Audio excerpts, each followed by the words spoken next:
adalah gembalaku, takkan kekurangan aku.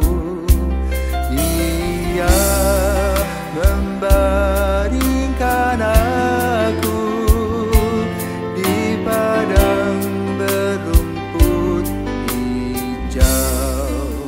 Shalom, salam jumpa lagi dalam Sabda Siap Saji.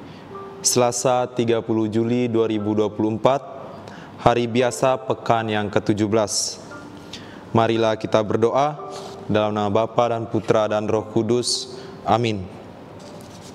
Allah Bapa yang Maha Baik, Engkau telah memperbarui perjanjian-Mu dengan kami melalui Yesus Kristus Putra-Mu. Bantulah kami untuk berbalik dari segala kejahatan dan mampukanlah kami untuk semakin setia kepadamu. Dengan pengantaraan Tuhan kami Yesus Kristus, Putra-Mu yang hidup dan berkuasa bersama Dikau dalam persatuan Roh Kudus, Allah sepanjang segala masa. Amin. Inilah Injil Yesus Kristus menurut Matius. Dimuliakanlah Tuhan. Pada suatu hari, Yesus meninggalkan orang banyak, lalu pulang. Para murid kemudian datang dan berkata kepadanya, "Jelaskan kepada kami arti perumpamaan tentang lalang di ladang itu." Yesus menjawab, "Orang yang menaburkan benih baik ialah Anak Manusia. Ladang itu adalah dunia. Benih yang baik adalah anak-anak kerajaan, dan lalang adalah anak-anak si jahat. Musuh yang menebarkan benih lalang ialah iblis. Waktu menuai ialah akhir zaman, dan para penuai itu ialah malaikat. Maka seperti lalang itu dikumpulkan dan dibakar dalam api, demikian juga pada akhir zaman. Anak Manusia akan mengutus malaikat-malaikatnya, dan mereka akan mengumpulkan segala sesuatu yang menyesatkan dan semua orang yang melakukan kejahatan dari dalam kerajaannya. Semuanya akan dicampakkan ke dalam dapur api. Di sanalah akan terdapat ratapan dan kertak gigi. Pada waktu itulah orang benar akan bercahaya seperti matahari dalam kerajaan Bapa mereka. Siapa bertelinga, hendaklah ia mendengarkan." Demikianlah sabda Tuhan. Terpujilah Kristus.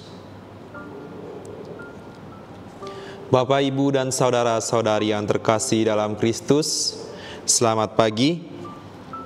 Berdasarkan kisah bacaan Injil Matius 13, ayat 36 sampai dengan 43, saya ingin mengajak kita semua untuk mendengarkan renungan harian Katolik yang mengisahkan tentang kita selalu diajak untuk tumbuh menjadi gandum yang baik dalam penuh kesadaran dan cinta kasih. Sebab dengan kesadaran, kita tidak akan mungkin jatuh dalam kondisi lengah, sehingga benih lalang tidak dapat tumbuh menghimpit kita yang mau berusaha membangun kerajaan Allah yang telah kita jalani dalam kehidupan kita sehari-hari. Gandum dan lalang ialah dua situasi yang digambarkan oleh Yesus tentang kehidupan manusia yang hidup bersama antara baik dan jahat. Kita sebagai manusia dikehendaki oleh Tuhan untuk tumbuh menjadi pribadi yang bisa hidup sesuai yang Tuhan kehendaki sejak dunia ini dijadikan dan sejak kita dilahirkan ke dalam dunia ini. Akan tetapi, Bapak, Ibu, dan saudara-saudari yang terkasih dalam Kristus, kehendak Allah itu pastinya akan selalu mudah diganggu oleh iblis. Oleh karena itu, yang perlu kita terapkan dalam kehidupan kita, di dalam diri kita, ialah fokus dan sadar kepada perintah-perintah yang selalu ditetapkan oleh Allah. Ketika kita selalu sadar dan fokus untuk bisa menjadi suatu gandum yang baik dengan mengandalkan firman Tuhan sebagaimana makanan pokok kita dan tumbuh dalam kehidupan yang terberkati oleh Tuhan, maka pada dasarnya kita akan diingatkan dan kita akan menjadi bagian dalam kehidupan Tuhan selalu. Oleh karena itu, Bapak, Mama, dan saudara-saudari yang terkasih dalam Kristus, sebagai umat Katolik, kita seharusnya bisa sadar dan fokus untuk menghadapi suatu situasi-situasi yang iblis berikan di dalam kehidupan kita.